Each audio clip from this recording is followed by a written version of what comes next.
शमा, अरमान, चलो फटाफट दूध पी लो, सुबह फिर स्कूल जाना है, सो जाना है। हम घर बनाते हैं ताकि हम अपने परिवार के साथ एक छत के नीचे खुश रह सकें, महफूज रह सकें। लेकिन क्या हम वाकई अपने घरों में महफूज हैं?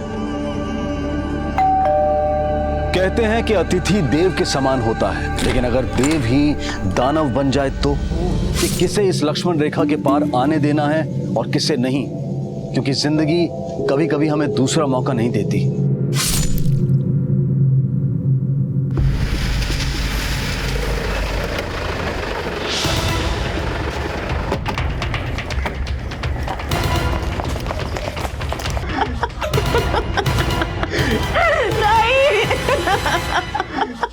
मेरी ताई चली गई। हटिए प्लीज, हटिए साइड। तुम्हें से फोन किसने किया था? मैं की थी साहब। दामले सर, बॉडीज को पोस्टमार्टम के लिए भिजवाओ।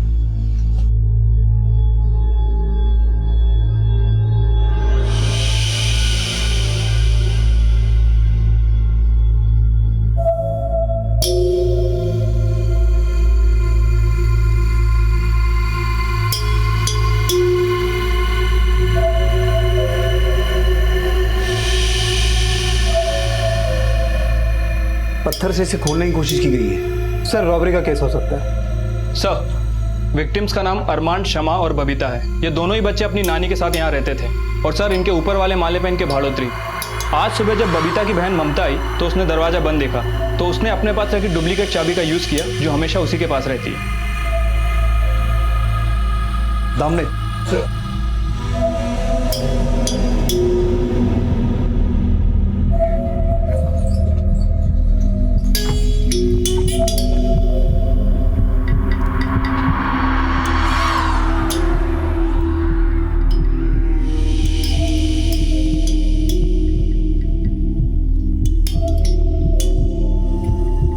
दामले सर, ये सिर्फ मर्डर और रॉबरी का केस नहीं लगता, कहानी कुछ और भी है।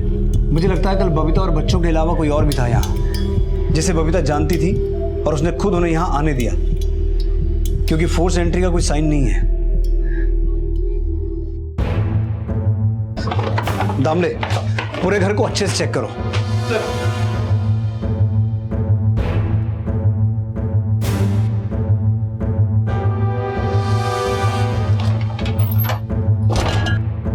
सर, ये देखिए सर, या तो बार खोल के रखा है। सर, 45 साल की एक औरत जो 2 बच्चे के साथ अकेले यहाँ पे रहती है, इसके घर पे इतनी सारी बोतलें। 4 दीवारी के बीच सिर्फ परिवार नहीं, उस परिवार के राज भी बसते हैं। फोरेंसिक टीम से कहो ब्लड सैंपल्स ले और ये तिजोरी खुलवाओ। सर,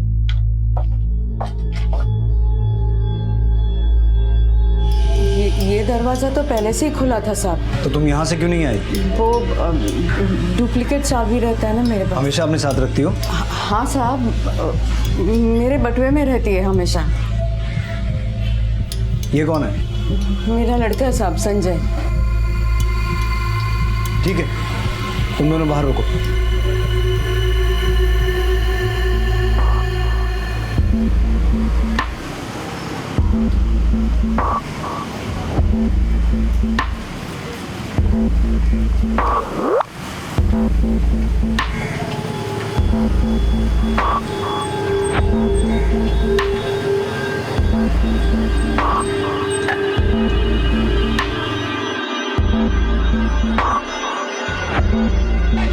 सर सर सर, कल रात भाड़ोती ने ना ही किसी को अंदर जाते हुए देखा, ना ही किसी को बाहर निकलते हुए। विधवा औरत है, एक छोटी सी बच्ची रहती है साथ में।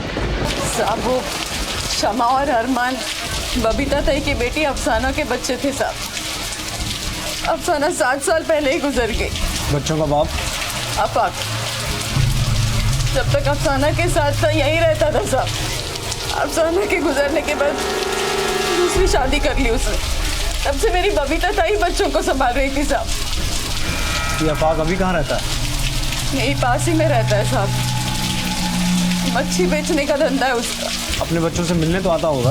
नहीं साहब, बबीता ताई उसको अंदर नहीं घुसने देती थी। क्यों? बबीता ताई जान छिड़कती थी शमा और अरमान पे। वो नहीं चाहती थी साहब कि आफाक बच्चों से कोई भी रिश्ता रखे। तुम्हारी ताई के पास इतनी शराब कहाँ से आई? मालूम नहीं साहब।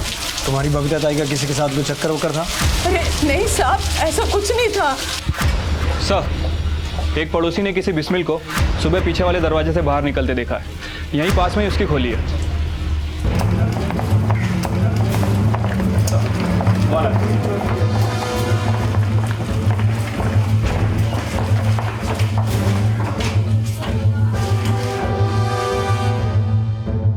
सब बिस्मिल सुबह सुबह बैग वैग लेके निकल गया था, जैसे कहीं बाहर गांव जा रहा हो।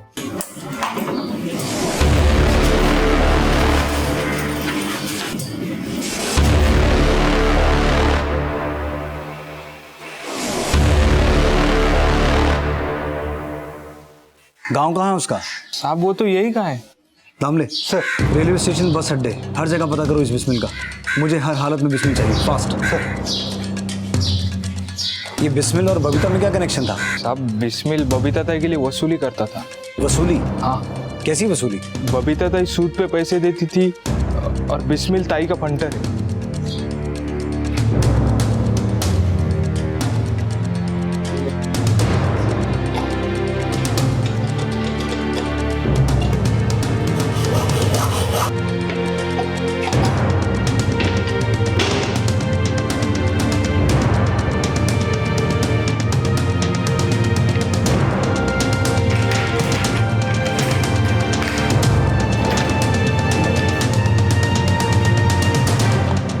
सर 10 लाख कैश और करीब 5 लाख की ज्वेलरी होगी। सर, बबीता ने अपनी नाती और नातिन के नाम 10-10 लाख रुपए की एफडी भी करवा रखी थी।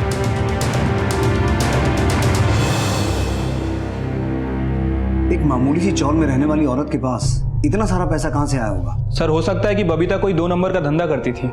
ये जो भी करती थी वो तो पता चल ही जाएगा, लेकिन एक बात साफ है शिरके, कि बच्चों और औरत की हत्या उसे लूटने आए लोगों ने की है, और ये लुटेरे इस औरत के कोई अपने ही थे, जो ये अच्छी तरह से जानते थे कि बबीता अपने घर में इतना सारा कैश रखती है। ममता, संजय, अफाक और बिस्मिल, सबके कॉल रिकॉर्ड चेक करो। सर, 100 मुंह 100 बातें, सिक्के के 2 पहलू।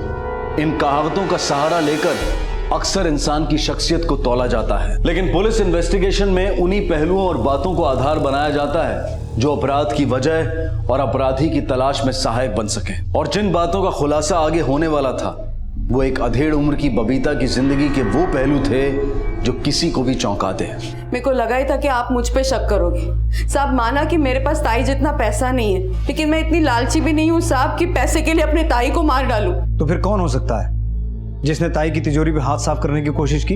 ये जरूर वही होगा साहब जो जानता था कि मेरी ताई के पास 1.5 करोड़ रुपए है। 1.5 करोड़? हाँ साहब, वो ताई ने नई तिजोरी भी खरीदी थी 1.5 करोड़ रखने के लिए। तुम्हें कैसे पता? सुना था साहब। किससे? आस पड़ोस से।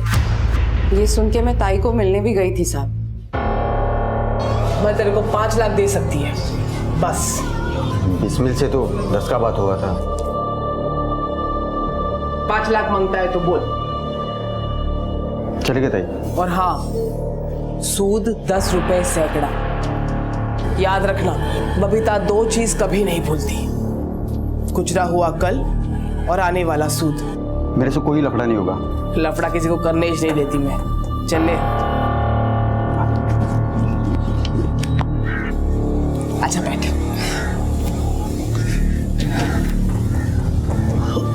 ताई, मैं सुनी तो 1.5 करोड़ रखने के लिए तिजोरी खरीदी। एकदम सही सुनी तू। ताई, ये पूरी दुनिया में बात फैलेगी तो खतरा होगा ना। तो ऐसा बात लीक काय को होने देती है? अरे अगर ऐसा लीक फीक नहीं होएगा तो मालूम कैसे चलेगा कि साला कौन जल रहा है, कौन भून रहा है। पर ताई, कोई तेरा पैसा लेके भाग गया तो? पैसा देने से पहले मैं सबको एकदम टाइट करके रखती है। मेरा पैसा कोई नहीं मार सकता। मेरी ताई एकदम तेज तर्रार थी साहब, ऐसे चमकाती थी ना कि पूछो मत। लेकिन तिजोरी में से तो सिर्फ 15 लाख निकले हैं, बाकी के पैसे कहाँ हैं? मेरे को क्या मालूम साहब, वो बिस्मिल जानता होगा। ये बिस्मिल कब से काम करता है तुम्हारी ताई के लिए? जब से मेरी ताई मुंबई आई तब से। तुम्हारी ताई एक छोटे से गांव से मुंबई आई, यहाँ की उसने इतना पैसा कमाया कि 2-2 खोली, फ्लैट खरीदा, पैसा सूद पे चढ़ाने लगी। कोई 2 नंबर का धंधा तो नहीं करती थी? साहब, वो बारबाला थी साहब। पेट भरने के लिए सब कुछ करना पड़ता है साहब। कहीं तुमने अपना पेट भरने के लिए तो ताई की पीठ में छुरा नहीं घोंपा? क्या बोल रहे हो साहब? मैं ऐसा सोच भी नहीं सकती हूँ। चलो मान लिया कि तुम बुरी नहीं हो, तो फिर तुम्हारा बेटा? नहीं साहब, मैं ऐसा आदमी नहीं है साहब। तो कैसा आदमी है तू? मैं रिक्शा चलाता है। बबीता मौसी ने मेरे को रिक्शा खरीदवाया। आज मैं जो कुछ भी कमाता है वो सिर्फ मौसी की वजह से। पर तुझे खटकता तो होगा ना कि तेरी मौसी ने अपने नाते नातिन के नाम 10-10 लाख की एफडी करवाई थी और तुझे सिर्फ एक रिक्शा लेके दिया। आप गलत सोच रहे साहब। मौसी मेरे को उतना ही प्यार करती थी जितना कि अरमान और शमा से, और अरमान और शमा से तो मैं दिल से प्यार करता है। बहुत बड़े दिल वाला है तू। और कौन कौन है जिसे अपने इस बड़े दिल में जगह दे रखी?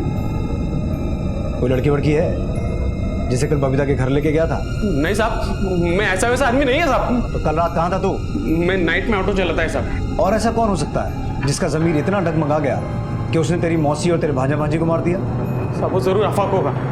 उसका जमीर ऐसा ही है। अफाक बबीता की बेटी अफसाना का पति? हाँ साहब, वो अफसाना से शादी बना के भी बबीता मौसी की खोली में रहता था। अफसाना के मरने के बाद मौसी के साथ झगड़ा करता था, लेकिन बच्चों की परवाह नहीं की साहब। दूसरी औरत के साथ शादी बना लिया और साहब मौसी से खोली में हिस्सा भी मांगता था साहब। हाँ साहब, मैं मांगता था हिस्सा, क्योंकि उस खोली की खरीदी में अफसाना ने भी पैसा दिया था।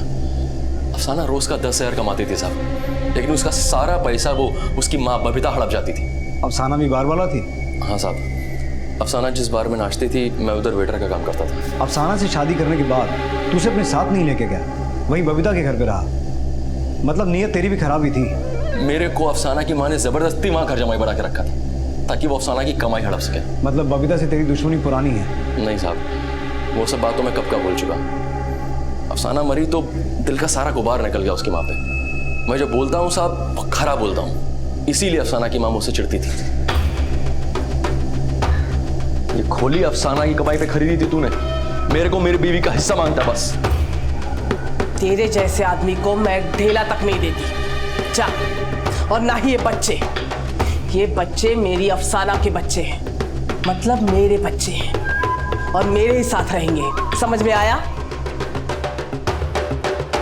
उसने मुझसे मेरे बच्चे भी छीन लिए।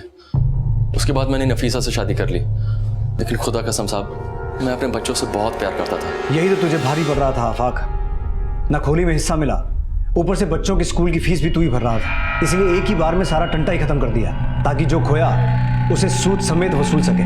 खुदा कसम मैंने ऐसा कुछ नहीं किया।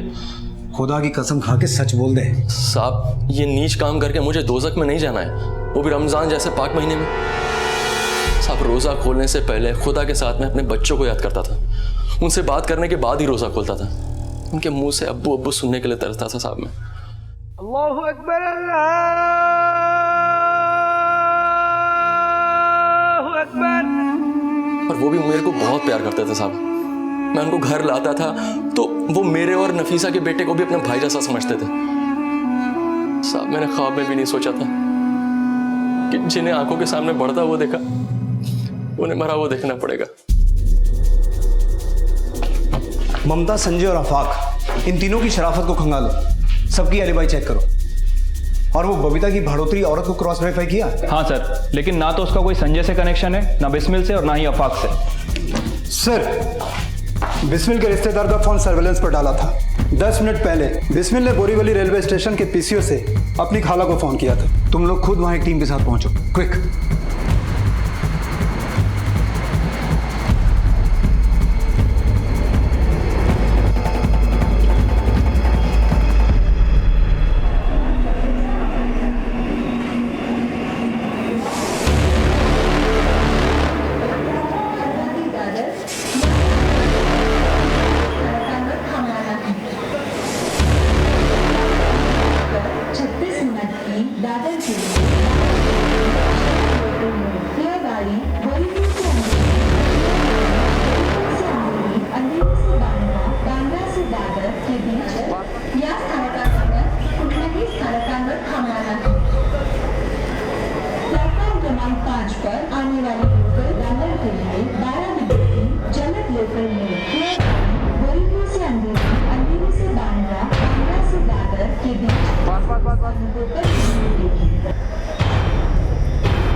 मैं किसी को नहीं मारा साहब। नहीं मारा तो भाग क्यों रहा था? जिसने बबीता ताई को मारा वो मेरे को भी मार देगा साहब। किसने मारा बबीता को? बिस्मिल, चक्री मत घुमा, नहीं तो उल्टा लटका के दूंगा तुझे। घुमा नहीं रहा साहब, ताई के लेन देन का हिसाब रखता हूँ मैं। कौन कितना लेता है, किसको कितना मांगता है, सूद भी मैं ही वसूल करता था साहब। लेकिन तुझे तेरा सूद नहीं मिला, इसीलिए बबीता को टपका दिया, बच्चों समेत। नहीं साहब, ऐसा नहीं। तो फिर कैसा है? और क्या क्या धंधा करता था बबीता के लिए? ताई एक ही धंधा करती थी साहब, बस। घर में इतनी शराब कहाँ से आई? ताई शराब बेचती थी, लेट नाइट, ड्राई डे, किसी को भी शराब की जरूरत पड़ती वो सीधा ताई के पास आता। बबीता का तुझसे या किसी और से कोई चक्कर था? किसी से कोई चक्कर नहीं था। वो मेरे को तो अपना छोटे भाई जैसा मानती थी, और तो और साहब मेरे जैसे लुक्के को नौकरी दी वो। लेकिन उसे हमेशा अफसोस रहा कि वो अपनी बेटी को बार डांसर बनने से नहीं रोक पाई। इसमें अफसाना की रूह मेरे को कोसती होगी ना। आप ऐसा क्यों सोचती हैं ताई? वो जानती थी कि आप उससे बहुत प्यार करती हैं। मैं अगर चाहती तो अफसाना को वो सब कभी नहीं करने देती जो मैंने किया, लेकिन मैं हार गई।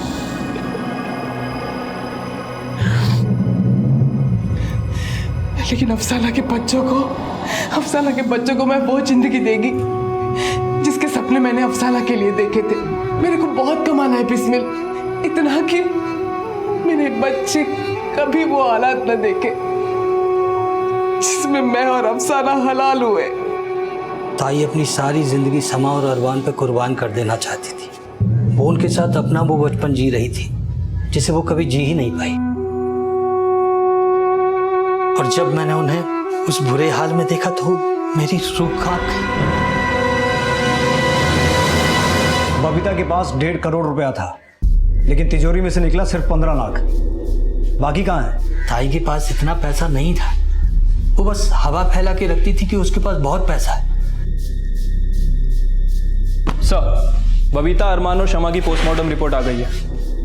मर्डर्स 2:30 बजे से 3 बजे के बीच में हुए हैं। तीनों ही बॉडी पे 36 घाव हैं और सर इन्हें बड़ी बेरहमी से चाकू घोप घोप के मारा गया है। और सर मर्डर स्पॉट पे हमें इन तीनों के अलावा एक चौथा ब्लड सैंपल भी मिला है। पता करवाओ, ये चौथा ब्लड सैंपल ममताज, संजय, आफाक या बिस्मिल का तो नहीं? सर, एक के बाद एक बबीता के अतीत के पन्ने खुल रहे थे और सामने आ रहे थे कुछ ऐसे राज जिन्हें सुनकर कोई भी हैरान हो सकता है। बबीता एक बार डांसर थी और ब्याज पर पैसा उधार देने वाली साहूकार भी, किराया वसूल करने वाली लैंडलॉर्ड भी थी और बिना लाइसेंस के शराब बेचने वाली एक औरत भी। लेकिन इन गलतियों का पूरा सच और भी ज्यादा हैरान कर देने वाला था। सर, आफाक, संजय, बिस्मिल और ममता, इनमें से किसी का भी ब्लड सैंपल उस चौथे ब्लड सैंपल से मैच नहीं करता। लेकिन सर बबीता के कॉल रिकॉर्ड से एक नया नंबर सामने आया है जो हमेशा बबीता के टच में रहा है। हत्या वाली रात तकरीबन 11:30 बजे इस नंबर से बबीता को कॉल भी आया था और सर इस नंबर की लोकेशन बबीता के घर से मैच भी होती है। लेकिन उसी रात 12 बजे से ये नंबर बंद है। किसका नंबर है ये? सर किसी शबनम खान का। मैं उसकी कॉल डिटेल चेक करवा रहा हूँ। सर, संजय की एलिबाई चेक करने के लिए ऑटो स्टैंड गया था। वो उस रात नाइट ड्यूटी पर था, लेकिन एक और इन्फॉर्मेशन हाथ लगी है। कैसी इन्फॉर्मेशन? सर उस रात तकरीबन 12:15 बजे 2 ऑटो इसके स्टैंड पे आया था।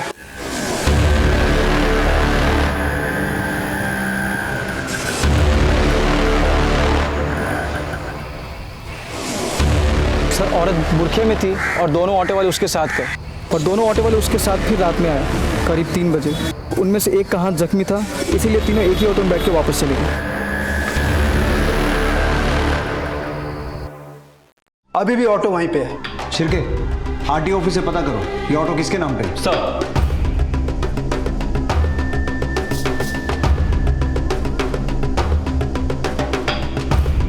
सर वो ऑटो किसी भास्कर कदम के नाम से रजिस्टर्ड है। किसी फिरोज शेख नाम के आदमी को वो ये ऑटो किराए पे चलाने के लिए देता था और उसी रात से फिरोज का फोन भी बंद आ रहा है और उसी रात से वो अपनी दहीसर वाली खोली में भी नहीं पहुंचा। सहारनपुर का रहने वाला है और 1 साल पहले ही मुंबई आया। ये उसका फोटो।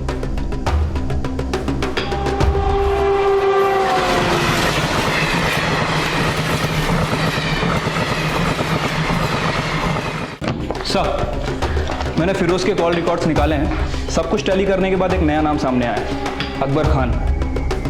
कौन है अकबर खान? शबनम का पति। सर ये वही शबनम है जिसने आखिरी बार बबीता को कॉल किया था। गोरेगांव की एक चौल में अपने पति और बच्चे के साथ रहती है। बट अभी वहाँ पे ताला है। तो तुम ये कहना चाहते हो कि उस रात ऑटो स्टैंड पर फिरोज के साथ अकबर और शबनम भी थे? हाँ सर, फिरोज और अकबर ये दोनों लगातार एक दूसरे से कांटेक्ट में थे। हत्या वाली रात अकबर का फ़ोन फिरोज को आया था 10 बजे के आसपास। और सर, शबनम और फिरोज के अलावा इन दोनों के साथ साथ अकबर की कॉल लोकेशन भी हत्या वाली रात बबीता के घर से मैच होती है। और सर, जब से मर्डर्स हुए हैं तीनों ही गायब है, इनके फ़ोन भी बंद है और इनके घर भी। इसका मतलब ये हुआ कि उस रात बबीता के घर ये 3 मेहमान आए जिसे बबीता ने अपने घर के अंदर आने दिया। फिर इन तीनों ने मिलकर बबीता और बच्चों का कत्ल किया, लूट करने की कोशिश की और फिर वहां से भाग गए।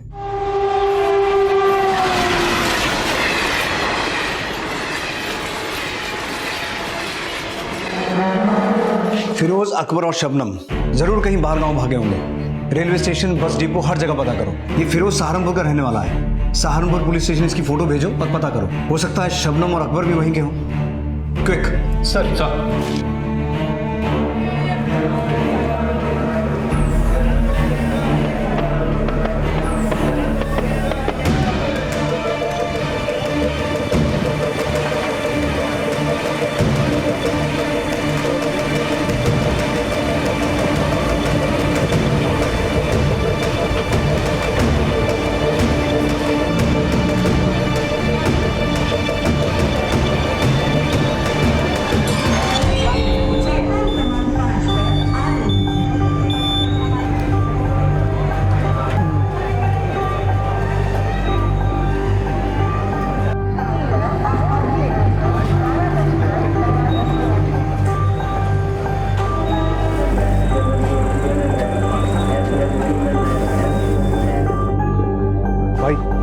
हाँ साहब। इनमें से किसी को देखा है?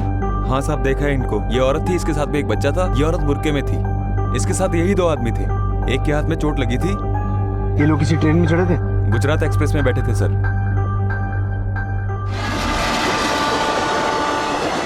इसको यही छोड़ देते वरना ये हम लोग को भी फंसा देगा। अरे लेकिन ऐसी कमीनों, मुझे पता था तुम लोग जरूर मुझे धोखा। सर, बोरीवली के टीटी ने उन्हें देखा नहीं है। गुजरात एक्सप्रेस के टीटी को कांटेक्ट किया, कुछ हासिल नहीं हुआ और गाड़ी के फेरे वाले सवेरे से पहले मिलने से रहे।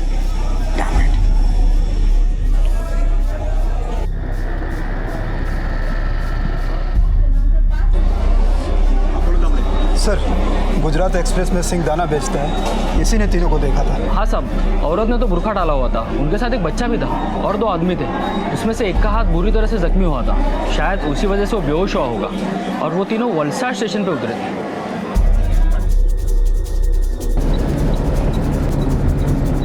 जैसा कि उस सिंह दाने वाले ने बताया था, एक आदमी के हाथ में चोट लगी थी और वो बेहोश हो गया था और उसे लेकर वो दोनों वलसाड स्टेशन उतर गए। मुझे लगता है उसे लेकर वलसाड स्टेशन के आसपास के किसी हॉस्पिटल या नर्सिंग होम में गए होंगे। हमें वलसाड़ पहुंचते ही सबसे पहले स्टेशन के आसपास के हॉस्पिटल और नर्सिंग होम में चेक करना होगा।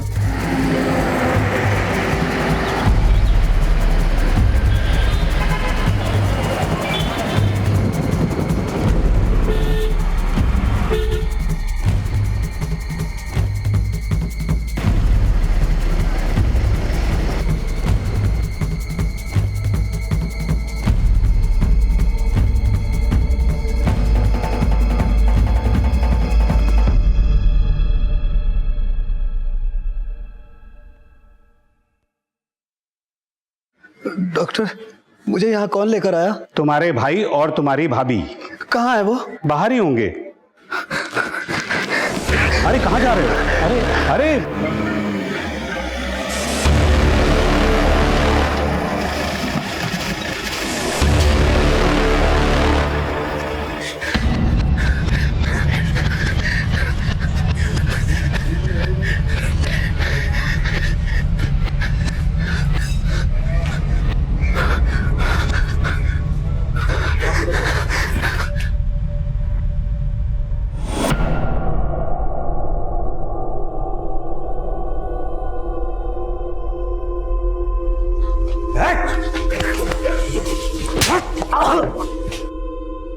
चिंता छिड़के, बाकी दोनों को ढूंढो। बोल, कहाँ हैं दोनों? कौन दोनों साहब? शाना मत बन। अकबर और शबनम, जिनके साथ मिलकर तूने मर्डर किया। बंद कर। और कहाँ दोनों? मुझको छोड़कर दोनों भाग गए साहब। कहाँ भाग गए? पता नहीं है साहब मुझे। फिरोज, फिरोज, फिरोज, फिरोज, डॉक्टर बुलाओ। Yes sir.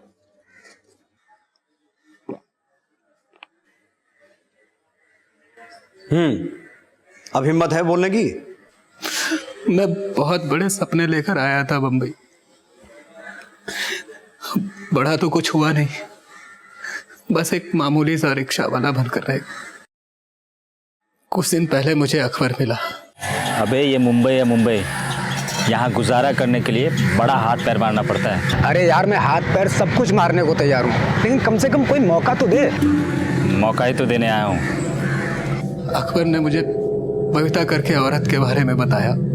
उसने बोला उसके यहाँ 1.5 करोड़ रुपए हैं, उसे लूटेंगे और 50 लाख मेरे हो जाएंगे। ये अकबर बबीता को कैसे जानता था? वो नहीं जानता था, उसकी बीवी शबनम जानती थी। और उस रात शबनम ही हम दोनों को बबीता के घर पे लेकर गई। सो जा। Good night. Good night.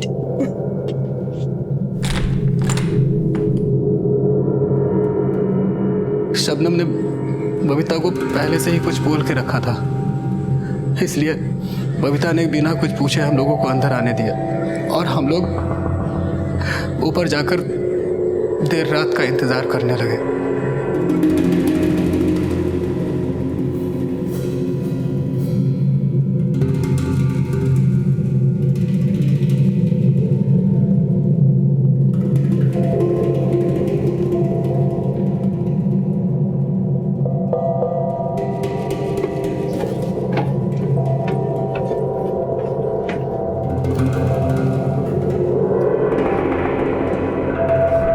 मुझे नहीं मालूम था कि घर में बच्चे भी रहते हैं। अकबर ने बच्चों को मारा और मैंने उनको बचाने की कोशिश की तो मेरा हाथ। अकबर क्या कर रहा है? धीरे मार, ऊपर कोई सुन लेगा। अरे आराम से नहीं खुलने वाला ये। अगर किसी ने सुन लिया ना तो बहुत बड़ा राड़ा हो जाएगा। अकबर चल यहाँ से। तो इतना सब करने के बाद खाली हाथ जाए पागल। अकबर, मुझे अपना रिक्शा वहीं छोड़ना पड़ा।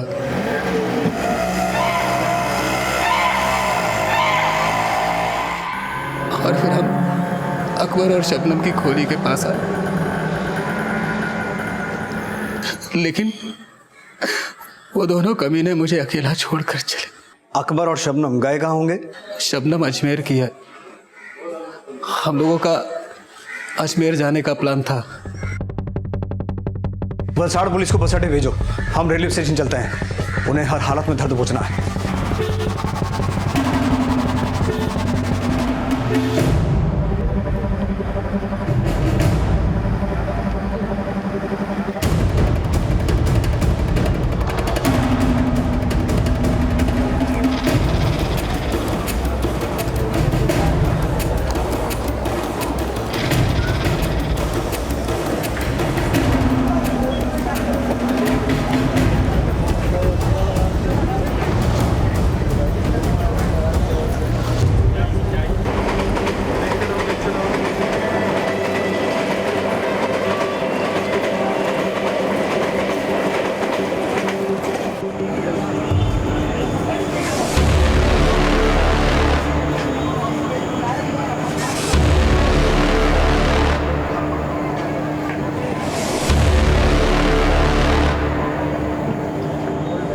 अकबर, शबनम,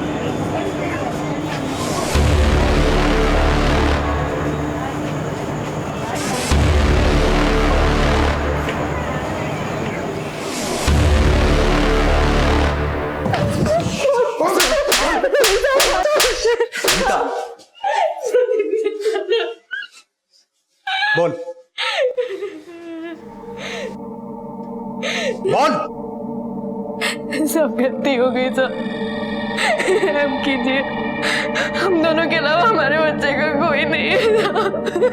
अपने बच्चे की बहुत फिक्र हो रही है, लेकिन जब बबीता के साथ 2 मासूम बच्चों की जान ली तब तुम्हारी ममता कहां गई थी? बबीता से क्या कनेक्शन था तेरा? वो मैं बबीता ताई के अब कस्टमर लेके जाते थे। हेलो हेलो ताई, मैं शबनम। हाँ बोल। तेरी खोली खाली है या कोई बुकिंग है? नहीं, आजा तू। चले। तू धंधा करती है? हाँ साहब, मेरी दोस्त ने मुझे बबीता ताई से मिलवाया था। बबीता ताई अपनी खोली भाड़े पे देती थी। एक दिन मैं ताई के घर दिन में गई तो मैंने उन्हें बात करते सुना।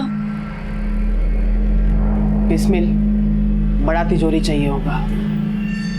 बड़ा तिजोरी मांगता है अपने को, एकदम मजबूत होने को मांगता है। 1.5 करोड़ रुपया रखने के लिए चाहिए। समझ में आई बात? 1.5 करोड़ रुपए सुनते ही मेरे कान खड़े हो गए। और फिर कुछ दिन बाद मैंने ताई के घर में एक नई तिजोरी भी देखी। मैंने जाके अकबर को उस तिजोरी के बारे में बता दिया। अकबर बोला कि ये काम हम दोनों के बस का नहीं है, इसलिए मैंने फिरोज को पार्टनर बनाया अपना।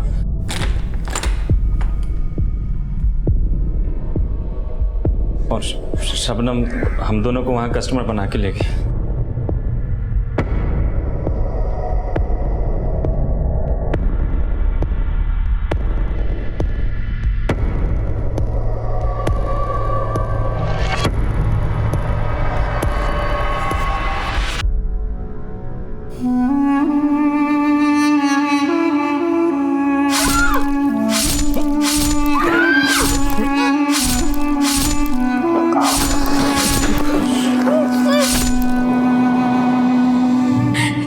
हमको लगा था कि उस पैसे से हमारी और हमारे बच्चे की किस्मत बन जाएगी सर। अपराध का रास्ता किस्मत बनाता नहीं, बिगाड़ता है। माना कि बबीता ने पैसा कमाने के लिए उल्टे धंधे किए, लेकिन उसने पैसा कमाने के लिए कभी किसी का गला नहीं काटा।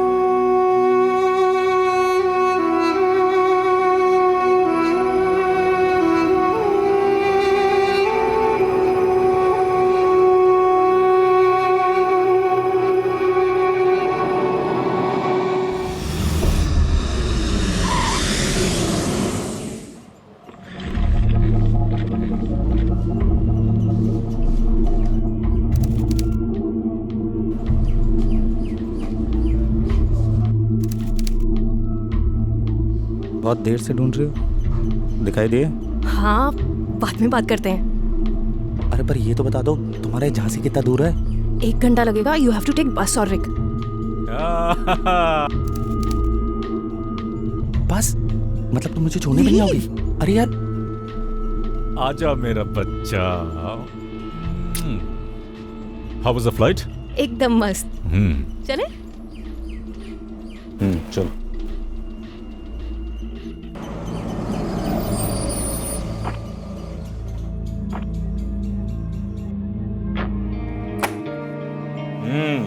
देखो कौन आया है। अरे दीदी, कैसी है पिंकी? एकदम बढ़िया। और आप कैसे हो? ठीक हो।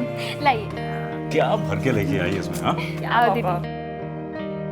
अरे वाह दीदी, आप तो एकदम निखर गए हो। अच्छा, एकदम मॉडल। चल आजा, मैं तुझे दिखाती हूँ मैं तेरे लिए क्या लेकर आई। तुम क्या कर रहे हो इस वक्त यहाँ पर? साहब नल लीक हो गया था आपका, वो पिंकी ने बुलाया था ना साहब, ठीक कर दिया साहब। अच्छा, तो मतलब रात में वॉचमैन हो, दिन में प्लम्बर? जी। अरे जल्दी आओ बेटा। आई पापा।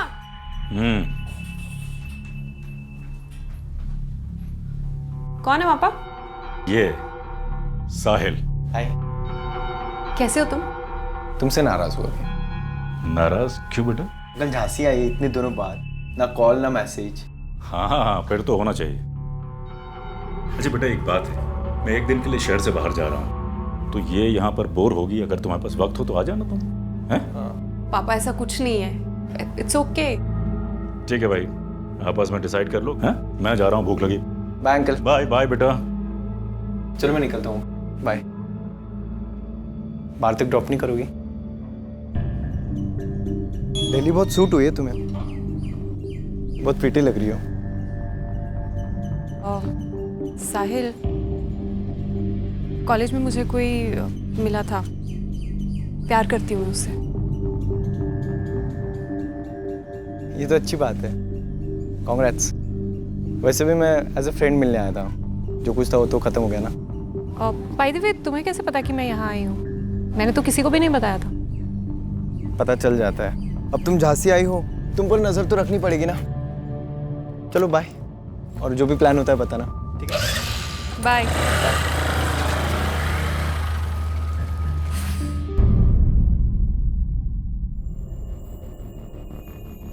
अरे फोन करके बताना तो चाहिए था कि वो रात में घर नहीं आई।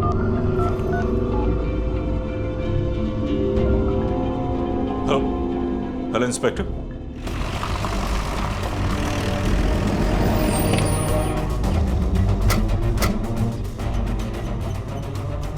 सर, शगुन का फोन लगातार बंद आ रहा है और रात भर घर से बाहर रहे ऐसी लड़की नहीं है वो। कोई आइडिया कि कहाँ गई थी वो? किसी से मिलने या किसी और काम से? उसका एक दोस्त है साहिल, उसके यहाँ जाना था उसे मिलने, लेकिन वो वहाँ पहुंची ही नहीं। मैंने फ़ोन करके पता किया था। साहिल का नंबर दीजिए। जी। यादव सर, शगुन का फ़ोन फौरन ट्रैकिंग पे डलवाओ। सोसाइटी के वॉचमैन और आसपास के लोगों से पूछताछ करो। तब तक मैं ज़रा इस साहिल से मिलता हूँ। सर। नहीं सर, शगुन तो मुझसे मिलने नहीं आई थी सर। शगुन को कैसे जानते हो? सर, चड्डा अंकल और मेरे पापा बहुत अच्छे दोस्त थे सर। और शगुन मेरी क्लासमेट थी, तो हम लोग साथ में पढ़ते थे सर। तो हमारी भी दोस्ती बहुत अच्छी थी सर। सिर्फ दोस्ती थी या फिर कुछ और? नहीं सर, वो तो सर रूमर था।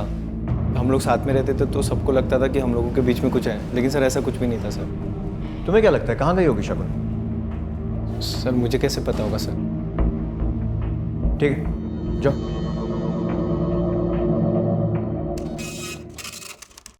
सर, कार का कुछ पता नहीं चला और शगुन के फ़ोन ट्रेसिंग का भी कोई फ़ायदा नहीं हुआ, क्योंकि उसका फ़ोन दोपहर 4:30 बजे स्विच ऑफ हो गया था। उसके पहले उसके मोबाइल की आखिरी लोकेशन उसके घर की थी। Call records? Sir, call records के हिसाब से उसका फ़ोन स्विच ऑफ होने के आधे घंटे पहले उसे 2 कॉल्स आए थे। एक मिस्टर चड्डा का और दूसरा किसी अरशद सैयद का। सर, अरशद सैयद का नंबर दिल्ली में रजिस्टर्ड है, लेकिन कॉल यहीं कहीं झांसी से आया था। मतलब 3:58 पर अरशद का कॉल आने के बाद उसका फ़ोन स्विच ऑफ हो गया था। Right sir. एक काम करते हैं, मिस्टर चड्डा के घर चल के इस अरशद के बारे में पता करते हैं। सर। किसी अरशद सैयद को जानते हैं? जी, मैं मिला नहीं हूँ उस लड़के से, लेकिन मुझे ये मालूम है शगुन का दोस्त है वो, दिल्ली का।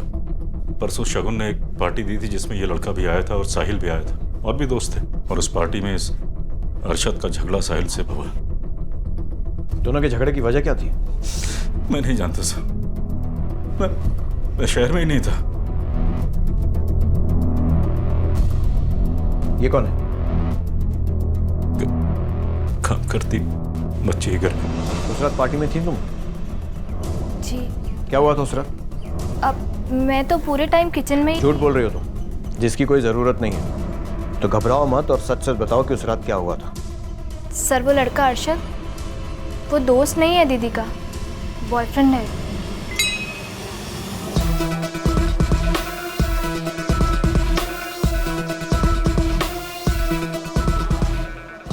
Excuse me, bro. I think she has had her drinks. अरे it's okay bro, चलता है। Arshad, I No, can handle Shagun, it. it's not okay. अरे नहीं हुई, मैं पहचानता हूँ उसको यार, मुझे पता है वो पी लेगी यार। यार तेरे को मैं बोल रहा हूँ ना, हो गया। धक्का भी दे रहा हूँ। धक्का इसीलिए दे रहा हूँ। क्यों? क्योंकि मुझे भी देना आता है। Arshad, please Arshad, Sahil, Arshad, please, Arshad, leave him. तू समझाएगा मुझे? साहिल, are you okay? इसलिए बुला था मुझे। साहब, वो लड़का अंदर से गुस्से में आया, उसके नाक में से खून बह रहा था और पीछे पीछे शगुन मैडम भागते हुए आई।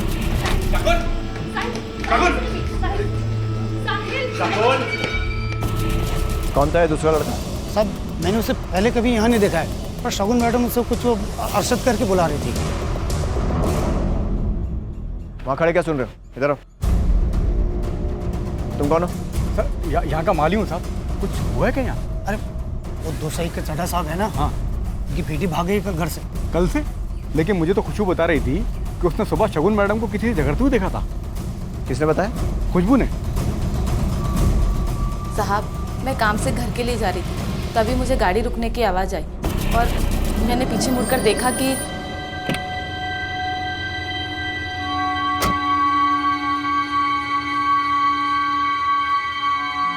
क्या बात कर रहे थे वो दोनों?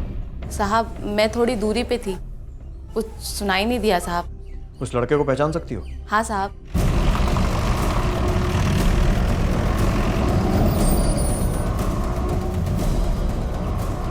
अरशद अरशद को ले आया, अंदर बैठा है। लेकर आओ।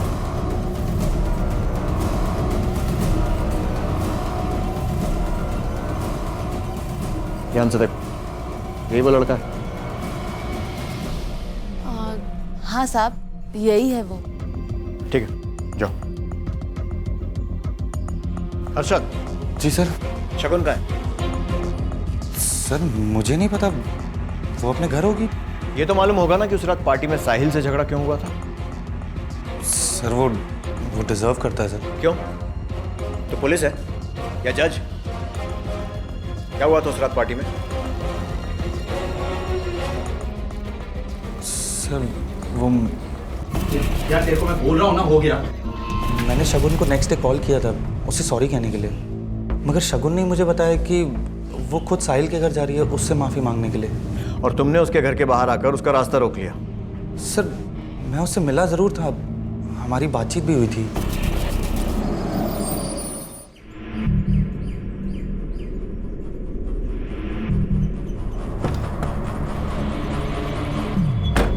मैंने तुमसे कहा था ना। तुम्हारा फ़ोन क्यों स्विच ऑफ है? मैं तुम्हें कब से फ़ोन ट्राई कर रहा हूँ। क्योंकि मैं तुमसे बात नहीं करना चाहती, और फिर भी तुम यहाँ चले आए। तुम साहिल से मिलने जा रही हो ना? राइट। मेरे मना करने के बाद भी? हाँ, मैं उससे मिलने जाऊंगी। और तुम कौन होते मुझे रोकने वाले? क्यों मानूं मैं तुम्हारी बात? क्योंकि तुम मेरी गर्लफ्रेंड हो, मेरी गर्लफ्रेंड। और अगर मैं तुम्हें कहूंगा कि तुम साहिल से नहीं मिलोगी तो तुम साहिल से नहीं मिलोगी। मैं साहिल से मिलूंगी क्योंकि वो मेरे इनविटेशन पे मेरे घर आया था।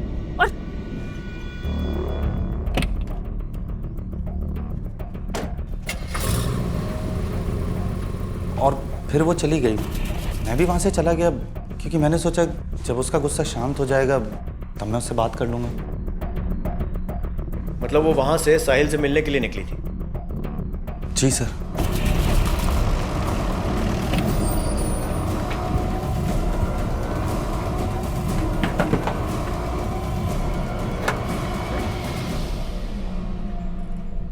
मैं डर गया था सर, और मुझे किसी झंझट में नहीं पड़ना था, इसलिए मैंने पार्टी वाली बात बताई नहीं सर। और उस दिन पार्टी में भी सर मैं सिर्फ शगुन के साथ डांस करना चाहता था, लेकिन उसका बॉयफ्रेंड अरशद थोड़ा ज़्यादा ही पजेसिव था, और फाइट भी सर उसी ने शुरू की थी। मतलब उस रात पार्टी में तुम शगुन से आखिरी बार मिले थे? जी sir. Sahil, are you sure तुम्हारे और शगुन के बीच में सिर्फ अच्छी दोस्ती थी, उससे ज़्यादा कुछ नहीं? एक्चुअली सर, मैं और चड्डा बचपन से बहुत अच्छे दोस्त थे, इसी के चलते इन बच्चों में अच्छी दोस्ती है। आई एम श्योर इसके अलावा इनके बीच और कुछ नहीं है। ठीक है, थैंक यू।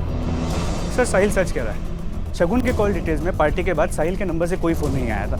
इनफैक्ट पूरी चड्डा फैमिली के कॉल डिटेल्स को चेक किया, किसी भी नंबर पर साहिल ने फ़ोन नहीं किया।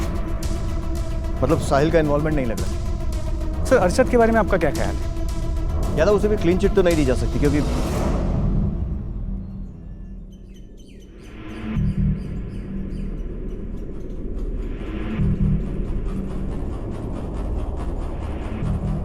शगुन जिस गाड़ी से घर से निकली थी उसका कलर क्या था? ब्लैक।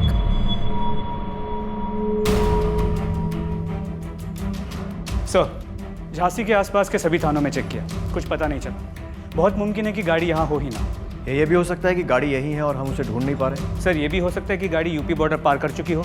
अगर गाड़ी को बॉर्डर पार भेजा भी गया है तो बॉर्डर पार कराई तो किसी लोकल आदमी नहीं है। एक काम करो, झांसी में जितने भी लिस्टेड कार चोर हैं सबको उठाओ।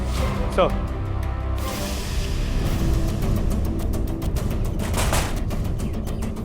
चल। अरे साहब, मैंने गाड़ी का धंधा छोड़ दिया बहुत पहले ही साहब। छोड़।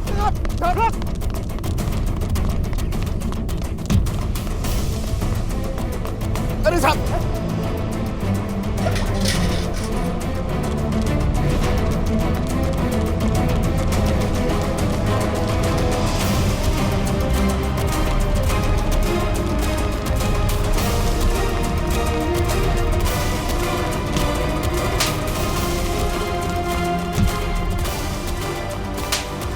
बताओ, वरना बहुत बड़ी मुश्किल में फंस जाओगे। साहब मैंने ये गाड़ी नहीं देखी साहब, मेरे बच्चे की कसम साहब। साहब जाने दीजिए साहब। साहब ये काम मेरा नहीं है साहब। ये काम मेरा भी नहीं है। कार जब गायब हुई थी तो खाली नहीं थी, उसमें एक लड़की भी थी और उसी की तलाश में हम कार को ढूंढ रहे हैं। अब अगर कार को ढूंढने में हमारी मदद करोगे तो लड़की हम खुद ढूंढ लेंगे, और अगर नहीं की तो गाड़ी और लड़की दोनों को गायब होने की रिपोर्ट तुम्हारे सर पर लिखाकर केस की फाइल क्लोज कर दूंगा। तो जो कुछ भी पता है सच सच बताओ। जो गाड़ियां चोरी करते हो क्या करते हो उसका? साहब यहाँ कुछ गैराज हैं जो चोरी की गाड़ियाँ खरीदते हैं और उन्हीं को बेच देते हैं साहब। झांसी में ऐसे जितने भी गैराज हैं सबके मालिकों के नंबर और एड्रेस चाहिए मुझे। अंदर जितने लोग हैं सबको लेकर आओ। क्या हुआ साहब? चलो अंदर। कोई बात है क्या? चोरी की गाड़ी खरीदता बेचता है ना तू? क्या बोल रहे हैं साहब? यहाँ ऐसा धंधा नहीं होता। तो यहाँ अंदर एक काली गाड़ी है सर। ये गाड़ी तो सिमिलर है लेकिन इसका नंबर एमटी का है। इंजन और चेसिस नंबर चेक करो। सर देखो MALCG।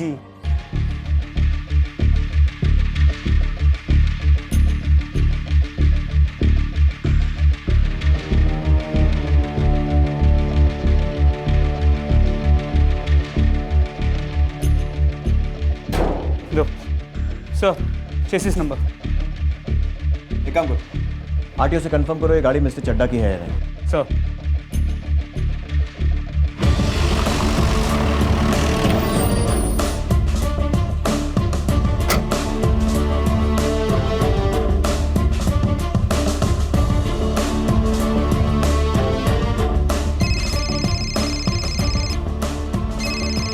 सर आरटीओ ने कंफर्म किया कि गाड़ी मिस्टर चड्डा की है। इंजन और चेसिस नंबर मैच कर रहे हैं। गुड, मुझे भी लगता है कि मैंने कल्प्रिट को ढूंढ लिया।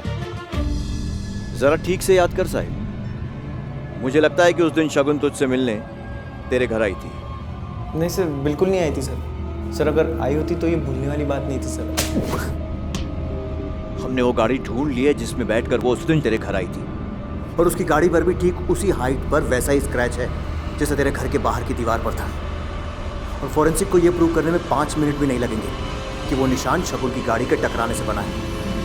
इसलिए सीधे सीधे बता दे कि शगुन कहाँ है। क्या किया तूने उसके साथ? सर मुझे कुछ नहीं पता सर। शगुन अगर गायब होगी तो मेरा उसमें कोई भी हाथ नहीं है। मैंने सिर्फ इतना झूठ बोला था कि वो मेरे घर नहीं आई थी। वो आई थी सर मुझसे मिलने।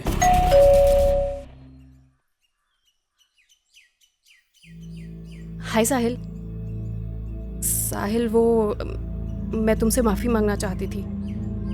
आई नो अरशद ने जो भी किया वो अच्छा नहीं किया, लेकिन मैं उसकी तरफ से तुमसे माफ़ी मांगती हूँ। प्लीज़ माफ़ कर दो। इट्स ओके यार, मैं उस चीज़ को भूल जाना चाहता हूँ। तुम भी भूल जाओ। वैसे भी तुम्हारी कोई गलती है नहीं, तो तुम क्यों सॉरी बोल रही हो? थैंक्स यार, मैं चलती हूँ। इतनी जल्दी? मैं चाय बना रहा था, चाय पियोगी? ये लो तुम्हारी चाय।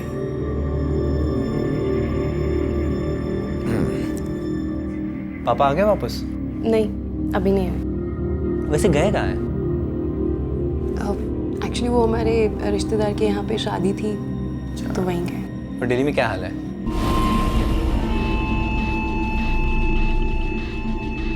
क्या हुआ? Are you okay, शगुन? शगुन? क्या हुआ? बोलो। हेलो, तुम ठीक हो? साहिल मुझे घर जाना है। तुमको अगर नींद आ रही होगी तो तुम मेरे रूम में सो सकती हो। शगुन, साहिल मुझे। शगुन क्या हुआ? शगुन,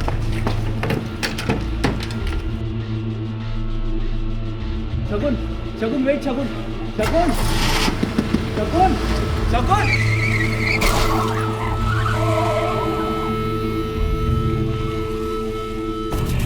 और उसके बाद वो चली गई थी सर। आई डोंट नो उसके बाद क्या हुआ, कहाँ गई सर वो। सिर्फ मैंने झूठ बोला था सर, क्योंकि मुझे इन सब चीज़ों में इन्वॉल्व नहीं होना था। बिलीव मी सर, मैंने कुछ नहीं किया सर। एक लड़की को अपनी दोस्ती का यकीन दिलाकर धोखे से नशे की दवा देता और कहता कुछ नहीं किया। क्यों दी थी दवा उसे? बोल। बदला लेना था सर वो अरशद से। उस दिन सर उसने मुझे थप्पड़ मारा था सर, और मुझे लगा सर अगर मैं शगुन के साथ थोड़ा फिजिकल हो जाऊं तो अरशद को अच्छा जवाब मिल जाएगा सर, बस इसलिए।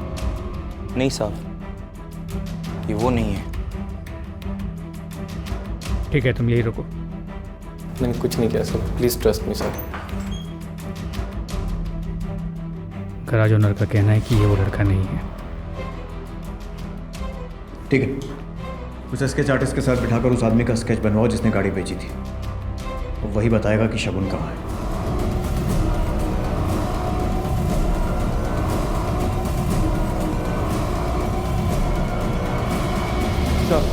स्केच रेडी हो गया। हमने इसे हमारे हिस्ट्री शीटर्स की लिस्ट के साथ क्रॉस चेक किया, लेकिन इसका मैच नहीं मिला। कौन हो सकता है ये? सर न्यूज़पेपर में नहीं यादव, ऐसा करने से वो हमसे पहले अलर्ट हो जाएगा कि हमें इसकी तलाश है। सर फिर करे क्या?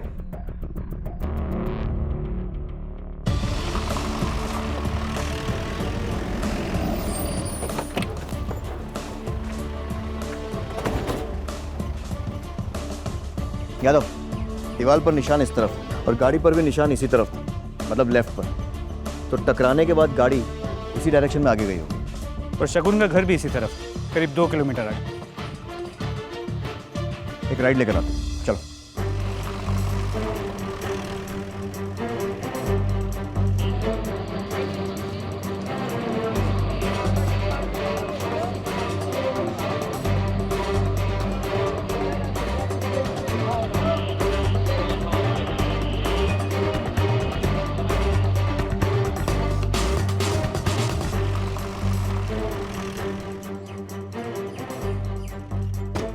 यादव, तो साहिल के घर से शगुन के घर के पूरे रास्ते में दोनों तरफ ट्रैफिक था। सिर्फ यही एक पैच है जो सुनसान है। सोसाइटी के बंगले भी खाली दिख रहे हैं। अगर शगुन का किडनैप हुआ है तो इसी जगह पर हो सकता है। लेकिन सर शगुन की सोसाइटी यहाँ से बहुत करीब, मुश्किल से 50 मिनट। अगर यहाँ कोई किडनैप करने की कोशिश भी करता तो वो चीखती चिल्लाती स्ट्रगल करती, किसी ने तो उसकी आवाज़ सुनी होती। शगुन नशे की हालत में थी यादव, हो सकता है यहाँ पहुँचते पहुँचते वो बेहोश हो गई। एक काम करते हैं, शगुन की सोसाइटी में चल के पूछताछ करते हैं। सर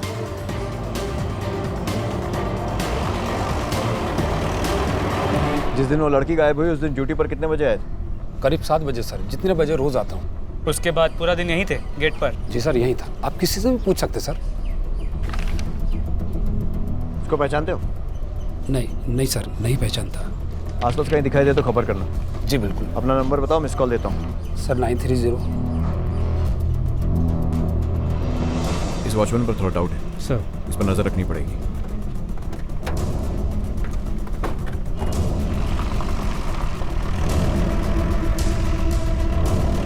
गाड़ी थोड़ी धीमी कर। यादव सर, किसी से फोन पे बात कर रहा है, पता लगाओ किससे बात कर रहा है।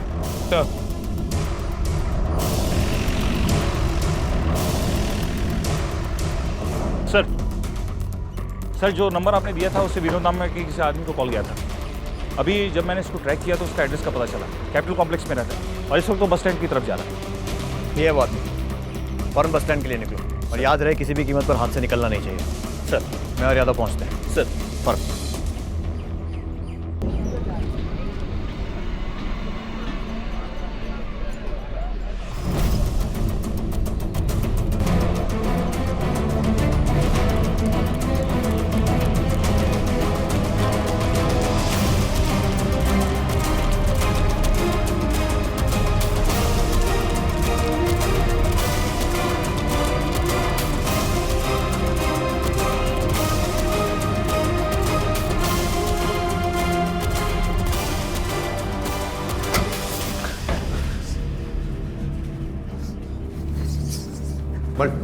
सर मुझे काहे लाए यहाँ पर?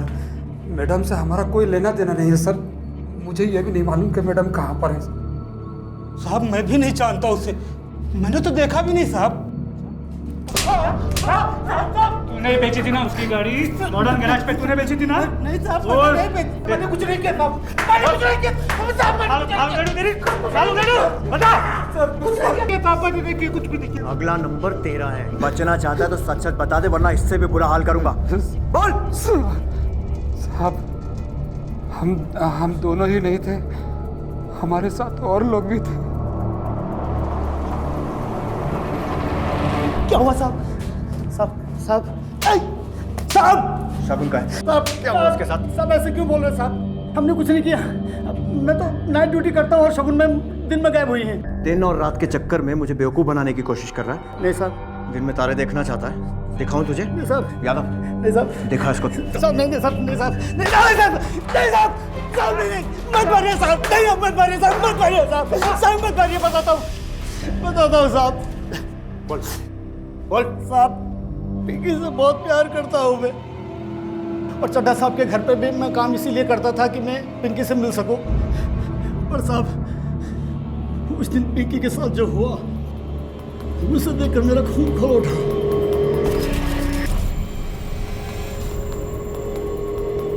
पिंकी, क्या कर रही है तू ये? मेरी लिपस्टिक यूज कर रही है? नहीं दीदी, मैं तो बस ऐसे ही। हिम्मत कैसे हुई तेरी मुझसे बिना पूछे मेरे सामान को हाथ लगाने की? सॉरी दीदी। अब ये ना रोने का नाटक मत कर मेरे सामने। डांट खाने वाला काम करेगी तो डांट खानी पड़ेगी ना। जा अब यहाँ से।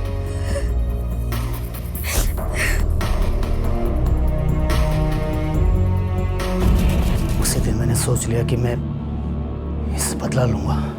और बदला लेने के लिए तुमने उसे उठा लिया। और शगुन तुम्हें मिली कहाँ? साहब वो मैं उस दिन मार्केट जा रहा था।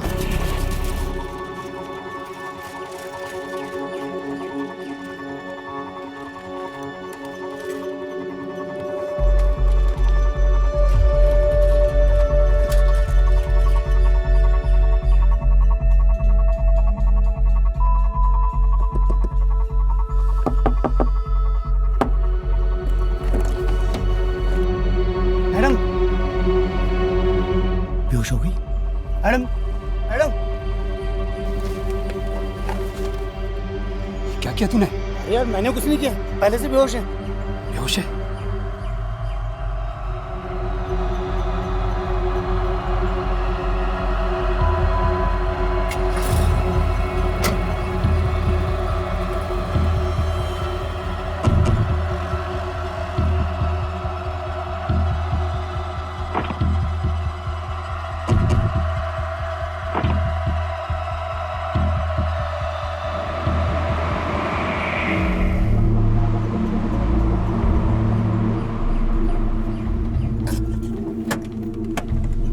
यहीं लेके जाना।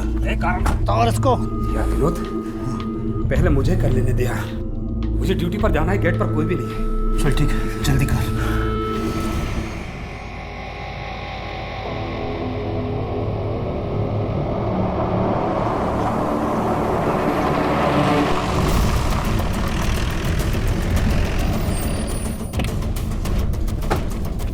आइए।